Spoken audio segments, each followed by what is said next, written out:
ஒரு டிஸ்க்ளைமர். இந்த வீடியோ முழுக்க நாலேஜ் மற்றும் எஜுகேஷன் பர்பஸ்க்காக உருவாக்கப்பட்டவை. இது எந்த ஒரு விதமான ஃபினான்ஷியல் அட்வைஸும் அல்ல. நீங்கள் நிதி தொடர்பான எந்த ஒரு முடிவையும் எடுப்பதற்கு முன் உங்கள் நிதி ஆலோசகர், அதாவது ஃபினான்ஷியல் அட்வைசர் அணுகுவது மிகவும் முக்கியம். வணக்கம் நண்பர்களே, வெல்கம் டு விடி தமிழ். நான் உங்கள் விஸ்வநாதன்.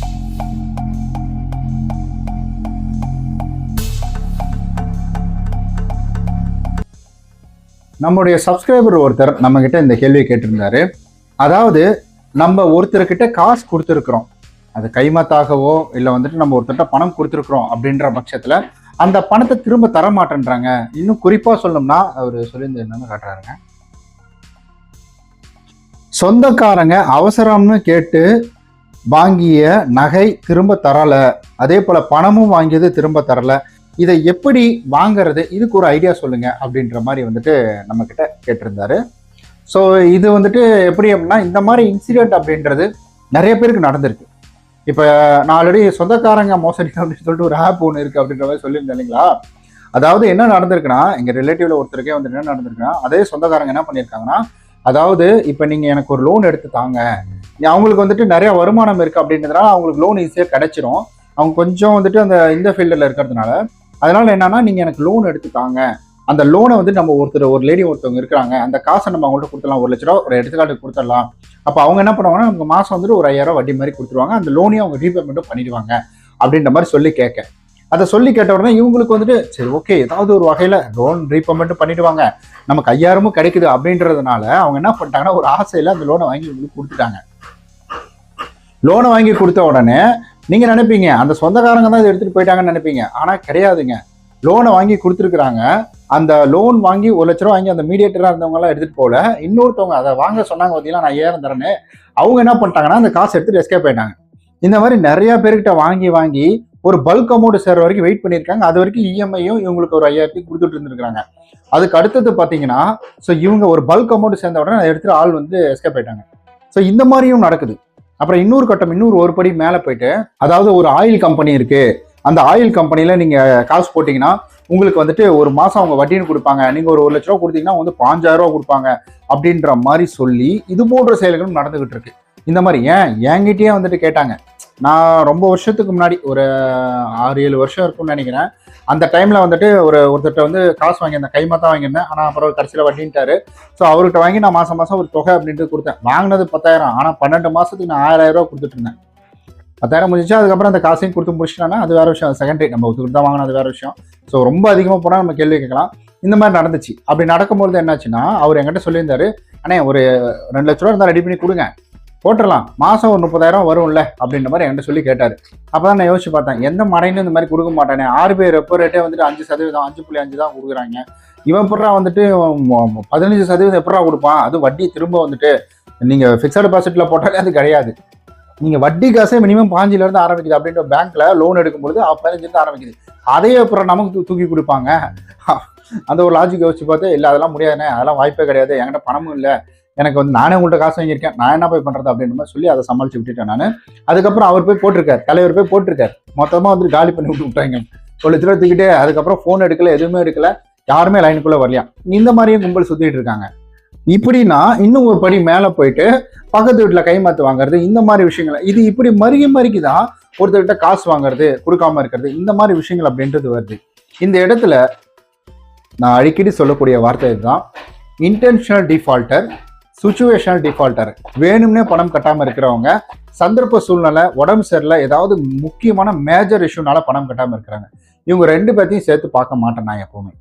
இவங்க தனி. இன்டென்ஷனல் டிஃபால்ட்டர், அதில் என்ன இஷ்யூ வருதோ அவங்க பார்த்துக்கிட்டோம். சிச்சுவேஷன் டிஃபால்ட் இருக்கு, உங்களுக்கு தெரியும், ஒருத்தட்ட நீங்கள் காசு கொடுத்துருக்கீங்கன்னா அது ஏன் என்னன்றது தெரியும், கட்ட முடியல அப்படின்றது வெளியிலேருந்து பார்க்கும்போதே உங்களுக்கு தெரியும். அவங்க வந்துட்டு இந்த சூழ்நிலையில் இருக்காங்க, அவங்களால கட்ட முடியாது அப்படின்றது. அப்போ அதுக்கு தகுந்த மாதிரி நீங்கள் வந்துட்டு அவங்கள்ட்ட அப்ரோச் பண்ணலாம். இந்த மாதிரி எனக்கு இந்த டேட்டுக்குள்ளே கூட எனக்கு வந்துட்டு இந்த மாதிரி பணம் இருக்குது அப்படின்ற மாதிரி கேட்கலாம் நீங்கள். ஸோ ரிக்வெஸ்ட் பண்ணி கேட்கலாம். பிகாஸ் இந்த மாதிரி கைமாத்தா லோன் கொடுக்கறதுன்னு கவர்மெண்ட்ல ஒரு ஃபார்ம் இருக்குன்னு சொல்றாங்க, RBIல ஒரு ஃபார்ம் இருக்குன்னு சொல்றாங்க. பட் எக்ஸாக்ட்லா எனக்கு தெரியல அது, ஆனா இருக்குன்னு சொல்றாங்க. இந்த மாதிரி நீங்க பணம் கொடுக்கும்போது என்ன பொறுத்த வரைக்கும், நீங்க ஒருத்தருக்கு பணம் கொடுக்குறீங்கன்னா ஒரு நல்ல ஃபினான்ஷியல் அட்வைசரை நீங்க போய் பார்க்கணும். அவங்கள பார்த்து இந்த மாதிரி என்கிட்ட காசு கேட்கறாங்க, கைமாத்தா தான் கேட்கறாங்க, இது எப்படி நான் கொடுக்கறது? பிகாஸ் மணியில நம்ம யாரையும் பிலீவ் பண்ண முடியாது. பணம் நீங்க ஒரு பொருளா கொடுக்குறீங்கன்னா நாளைக்கு அவங்க திரும்ப தர்றாங்கன்னா திரும்ப வாங்கிட்டு வந்துடலாம், அந்த பொருளை எடுத்துட்டு வந்துடலாம். பட் நீங்க பணமா கொடுக்குறீங்க, அவங்க செலவு பண்றாங்கன்னா என்ன பண்ண முடியும்? இப்ப பேங்க் இவ்வளோ கட்டுப்பாடோட இவ்வளோ வந்துட்டு ரெஸ்ட்ரிக்ஷனோட கொடுக்கக்கூடிய லோனுக்கு அதுல ஆர்பிட்ரேஷன் பண்ணி அது பல வருடங்கள் ஆயிடுது. அது ஆர்பிட்ரேஷனுக்குள்ள போறதுக்கு ரொம்ப வருஷங்கள் ஆயிடுது. அவன் எப்படியாவது இந்த காசை வாங்கணும்னு பண்றாங்க. பட் நம்ம எந்த வித இதுவுமே இல்லாம நமக்கு ஒரு சப்போர்ட்டே இல்லாம நம்ம ஒருத்தர் கைமத்தா ஒரு காசு கொடுக்குறோம்னா அப்ப அது கண்டிப்பா நாளைக்கு நமக்கு ஒரு தலைவலி அப்படின்றது வரும். என்னை பொறுத்தவரைக்கும் பிசிக்கலா நீங்க பணமா கொடுக்குறீங்க அப்படின்ற பட்சத்துல அதுல கம்பல்சரி வந்துட்டு இருக்கு, ரிஸ்க் இருக்கு. நான் என்னை பொறுத்தவரைக்கும் அது வேணாம்னு தான் சொல்லுவேன். அந்த மாதிரி ரிஸ்க் எடுக்காதீங்கன்னு சொல்லுவேன். ஒருவேளை வந்துட்டு சந்தர்ப்ப சூழ்நிலை அவங்களை பார்க்கும்போது ரொம்ப நெருங்கினவங்க, அதனால எனக்கு எந்த பிரச்சனையும் கிடையாது, அவங்க கொடுத்துருவாங்க அப்படின்ற ஹோப் இருக்கு, 100% ஹோப் இருக்கு. அப்படி கொடுக்கலாம் பரவாயில்லைங்க, என்னங்க இந்த சொந்தக்காரன் தான் அப்படின்ற மாதிரி இருக்குன்னா ஓகே. ஆனா இதுல 100ல நான் ஒன்று சொல்லட்டுங்களா, இது ஒரு சின்ன ஒரு புள்ளி விவரம் இருக்கு. 100ல கிட்டத்தட்ட 98% வாங்கின காசை கரெக்டாக கொடுத்துருவாங்களாம். மீதம் இருக்கக்கூடிய இந்த 2% தான் இவ்வளவு பிரச்சனை. ஏன்னா மீதம் இருக்கிற 2% தான் நம்ம அதிகமா நிறைய பேர் பார்த்துட்டு இருக்கோம். கொடுக்குறவங்களை யாரும் நம்ம பார்க்கறது கிடையாது. கேள்விப்படுறதும் அப்படிதான் கேள்விப்படுவோம். காசு அவங்க வாங்கினா கரெக்டாக கொடுத்துரும், அப்படிலாம் யாரும் சொல்ல மாட்டாங்க. காசு வாங்கினா கொடுக்கவே மாட்டேன்றான், இழுத்து அடிச்சுக்கிட்டே இருக்கான், அப்படிதான் காதுக்கு வரும். அதனால என்னன்னா 98% நம்ம வந்துட்டு பயப்படுறோம். இப்போ நானே சொல்லல, ஸோ அந்த மாதிரி ரிஸ்க் எடுக்காதுன்னு சொல்லி அந்த மாதிரி பயப்படுறோம் நம்ம, அவ்வளவுதான். சரி, ஓகே. இப்போ இந்த சட்டப்படி நான் வாங்குறதுக்கு என்ன அப்படின்னு கேட்டிங்கன்னா, அதுக்கு நீங்கள் வந்துட்டு முதல்ல சட்டப்படி இருக்கு, அதுக்கு நீங்கள் முதல்ல நல்ல ஒரு லீகல் அட்வைசர் போய் பார்க்கணும். அவர் மூலியமா அட்வொகேட்டை பார்த்து அவர் மூலியமா நீங்கள் மூவ் பண்ணணும். இது போல இந்த மாதிரி இவருக்கு கைமத்தா காசு கொடுத்தேன், அந்த காசை அவர் எனக்கு திரும்ப தரல அப்படின்ற மாதிரி நீங்கள் அவங்க மூலியமா பேசி நீங்கள் வாங்கலாம். பட் இவர் நகை அப்படின்னு சொல்லியிருந்தாரு. கண்டிப்பா அந்த பேங்க்ல யார் பேர்ல வச்சீங்க அப்படின்றத பாருங்க. சேட்டு கடையில கூட யார் பேர்ல வச்சிருந்தீங்க அப்படின்றத பார்த்து நீங்க அதன் மூலியமா லீகல் அட்வைசர் மூலியமா இதை நீங்க அப்ரோச் அப்படின்றது வந்துட்டு பண்ணலாம். அது மூலியமா மூவ் பண்றதா சரியான வழியும் கூட. ஆனா என்ன பொறுத்தவரைக்கும் இது இழுத்துக்கோ பிடிச்சிக்கோ ஹரிபரி இந்த மாதிரிலாம் போய்கிட்டே இருக்கும். அதனால என்ன பொறுத்த வரைக்கும் நீங்க சமரசமா பேசி அந்த ஒரு பணத்தை திரும்ப வாங்குறது இட்ஸ் பெட்டர். முடிஞ்ச அளவுக்கு என்கிட்ட பணமே இல்லை, அடுத்த வேலை சொத்துக்கு நான் இந்த பணத்தை வச்சு ஓட்ட போறேன்னா பண்ணாதீங்க. அது உங்களுக்கு இல்லாததை தூக்கி மற்றவங்களுக்கு கொடுக்காங்க. முதல்ல உங்களுக்கு, அதுக்கப்புறம் தான் மற்றவங்களுக்கு அப்படின்ற மாதிரி தான் இருக்கிறோம். அந்த மாதிரி பாருங்க, ஒரு உயிர் பாதுகாக்கணும் அப்படின்னா நீங்க கொடுத்துடலாம். ஏன்னா மனசாட்சி இருக்கிறவங்க அதெல்லாம் திரும்ப பண்ணிடுவாங்க. ஸோ அந்த மாதிரி நீங்க பண்ணலாம். அப்படி இல்லை, எனக்கு வேற வழியே கிடையாது, இதெல்லாம் இல்லைன்னா நான் அடுத்தது நீங்க ஒரு மாசத்துல கொடுக்கலன்னா எனக்கு பெரிய சிக்கலாயிடும். ஏன்னா ஒரு சில நல்ல மகராசன்கள்லாம் இருக்கிறாங்க. என்ன செய்வாங்கன்னா அவங்க லோன் எடுத்து இவங்களுக்கு கொடுத்துருவாங்க, இவங்க வந்துட்டு அந்த லோனை கட்டிட்டு இருப்பாங்க. அந்த மாதிரி எக்கச்சக்கமான ஒரு பேர்லாம் நான் பார்த்துருக்கேன். ஸோ இந்த மாதிரிலாம் போய் மாட்டிப்பாங்க. அதனால தான் சொல்றேன். ஸோ நீங்கள் சட்டப்படி இதை அணுகணும்னா நல்ல ஒரு லீகல் அட்வைஸரை பாருங்க. ஸோ அவங்க மூலியமா இதை நீங்கள் அப்ரோச் பண்ணுங்க. ஸோ இந்த மாதிரி எனக்கு வந்துட்டு காசு வாங்கியிருந்தாங்க கொடுக்கல அப்படின்னு சொல்லுங்க. சட்டத்தில் என்னென்ன இடங்கள் இருக்கோ, ஏன்னா நம்ம அது சட்டம் படிக்கல, நமக்கு அதை பற்றி தெரியாது. சட்டம்னா இப்படிதான் இருக்கு, இந்த மாதிரி வந்துட்டு பண்றாங்க அப்படின்னு. ஆனா இந்த மாதிரி இருக்குன்றது தெரியும். அந்த மாதிரி நம்ம கொடுத்த காசை வாங்குறதுக்கு சட்டத்துல ஒரு வழிகள் இருக்குன்னு தெரியும். அதுல என்னென்ன விஷயங்கள் நீங்க பண்ணியிருக்கணும், அவங்கள்ட்ட ஏதாவது கையெழுத்து வாங்கியிருக்கணுமா, இல்ல ஏதாவது வந்துட்டு நீங்க ப்ரூஃபோட ஆன்லைன் மூலியமா பணம் அனுப்பியிருக்கணுமா அப்படின்ற மாதிரி எல்லா விஷயங்களையும் அவங்க தான் சொல்லுவாங்க. ஏன்னா அது அவங்களுக்கு தான் தெரியும் ரூல்ஸ் பிரகாரம் அது எப்படி இருக்குன்னு சொல்லிட்டு. முதல்ல நீங்க இந்த மாதிரி வந்துட்டு அதிக ஆசையை காட்டி வட்டி நிறைய கொடுக்குறாங்க அப்படின்ற மாதிரி நம்பி உள்ள போகாதீங்க. முக்கால்வாசி இந்த பணம் கொடுக்கறது கை மாறுறது எல்லாமே நான் அதை வச்சு உன் நகையை வச்சு வாங்கிக்கிறேன், நான் உனக்கு ஒரு அமௌண்ட் கையில கொடுத்துட்றேன் நானே, அதனால எனக்கு மட்டும் இதை பண்ணி கொடு, நான் ஒரு 1 லட்ச ரூபா வாங்கினா உனக்கு ஒரு 10,000 கொடுத்துட்றேன் நானே, அதை நீ வட்டி காசா கூட வச்சுக்கோ, நான் ஒரு 5-6 மாசத்துல திரும்ப மூட்டு கொடுத்துட்றேன் அப்படின்ற மாதிரி சொல்றதுனால தான் இந்த ஆசையினால தான் போய் நிறைய பேர் மாட்டுறாங்க. தயவுசெய்து இந்த ஆசை வேணாம். இந்த ஆசை அப்படின்றது தப்பாக தான் போய் முடியும்.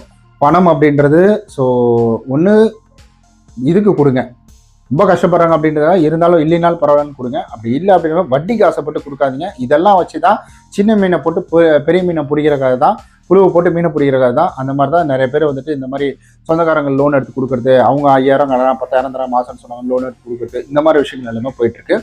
மேக்ஸிமம் எனக்கு தெரிஞ்ச வரைக்கும் இந்த மாதிரி காசு கொடுத்துட்டா அதை ரெக்கவர் பண்ணுறது கொஞ்சம் கடினம் தான். நீங்கள் அதனால தான் சொல்கிறேன், அட்வொகேட்டை பார்த்து அவர் மூலிமா நீங்கள் போயிட்டு அப்ரோச் பண்ணுங்கள். ஃபர்தராக சட்டத்தில் என்னென்ன இடங்கள் இருக்குது அப்படின்றத அவர் சொல்லுவார். மேற்கொண்டு அடுத்தது வேறு என்ன கண்டென்ட்டை பற்றி பேசலாம் அப்படின்றத கீழே மறக்காம வந்து கமெண்ட் பண்ணுங்கள். நம்ம நாளைக்கு இது போல் நல்ல இன்ட்ரெஸ்டிங்கான சூப்பரான வீடியோவில் சந்திக்கலாம். அதுவரை உங்களோடும் இருந்து விடைபெறுவது உங்கள் விஸ்வநாதன். பாய்.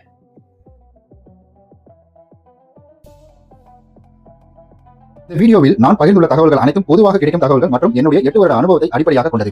இது எந்த ஒரு வகையான பினான்சியல், லீகல் அல்லது இன்வெஸ்ட்மெண்ட் அட்வைஸ் அல்ல. நீங்கள் loan, EMI, NACH, ECS, E-Mandat, home loan, business loan, personal loan, mortgage loan அல்லது பேங்கிங் அண்ட் ஃபைனான்ஸ் தொடர்பான முடிவுகளை எடுப்பதற்கு முன் ஒரு சர்டிஃபைடு பினான்சியல் அட்வைசர் அல்லது நிதி ஆலோசகரை அணுகி ஆலோசனை பெறுவது சிறந்தது. இந்த வீடியோ முழுக்க எஜுகேஷனல் அவேர்னஸ் பர்பஸ்க்காக மட்டுமே உருவாக்கப்பட்டது. இந்த வீடியோ பினான்சியல் அட்வைஸ் வீடியோ கிடையாது.